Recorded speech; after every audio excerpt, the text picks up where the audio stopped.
What is a lineage? I'm Bruce Wagner, an apprentice of Carlos Castaneda, Florinda Donner-Grau, Taisha Abelar, and Carol Tiggs, all students of Don Juan. I'm also a novelist, screenwriter, and essayist.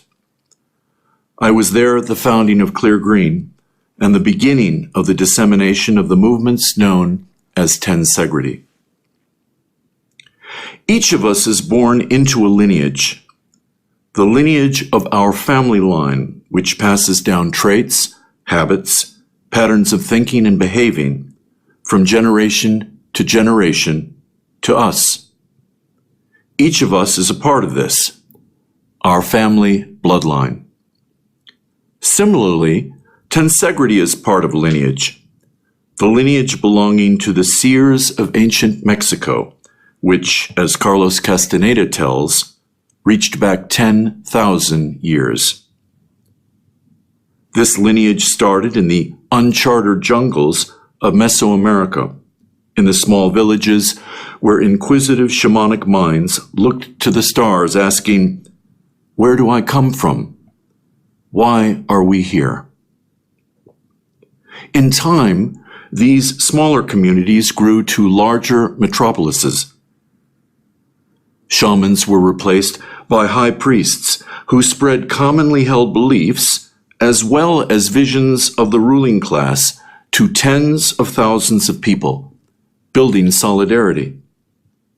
What might be the hardest to believe is that at this time, whole civilizations dedicated themselves to one belief system and one way of being governed, by the divine right of kings. The ruling monarch was considered divine, a living representation of a god or gods, and along with the high priest, led their people towards survival and prosperity.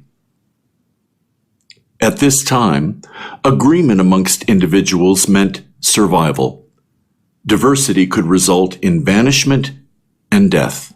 And, with such solidarity of mind, heart, and function, enormous temples were built, reaching the moon and stars and other relevant deities of all kinds.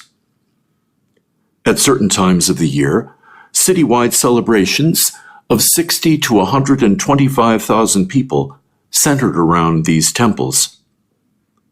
Offerings of food, crops, gold, silver and mined minerals, cacao, animals, and sometimes human lives were made to propitiate the gods for rain, good crops, success in battle, and the continuation of their race. Within this centuries-long struggle to survive, our lineage of seers lived and thrived. For them, one pure belief ran through, the conviction of the transformative quality of the human being, the transfiguration of the human physical form to light. As French archaeologist Laurette Séjourné points out, this image of Quetzalcoatl, the human being that becomes light, never appears outside of the context of the Nahuatl religion of Mesoamerica. Thus, the seers of our line and their surrounding civilizations honored this scaled serpent and feathered bird god. They named him Quetzalcoatl, and following his trail has been the focus and reason for our trips to Mexico. Whether we visit Olmec country, the first culture to paint or carve him in stone, or the Mayans, who saw him as a rain god and human protector, bringing life, giving water from the heavens to the land, or the Teotihuacanos, who raised him to the heights of a most revered and even feared god, or the Toltecs, who attempted to emulate his god-likeness through highly sophisticated dreaming practices to other worlds, or the Zapotec and Mixtec, who out of necessity took these beliefs underground. All of these peoples carry one myth, the myth of man's ascent to divinity, bringing the lightness of being into our daily world as well as at the end of our lives. When you practice tensegrity, you too become a part of this line. You receive the same teachings, now in modern form, to achieve your own transformation towards the light. This is why it's so important to become part of this lineage to which tensegrity belongs.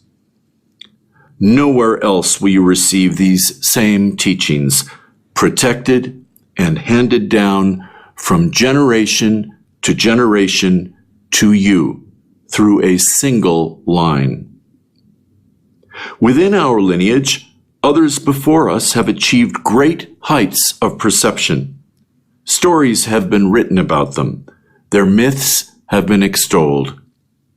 With them and access to their teachings, you can have and write your own. Keep an eye open for the next video where we talk about the old lineage,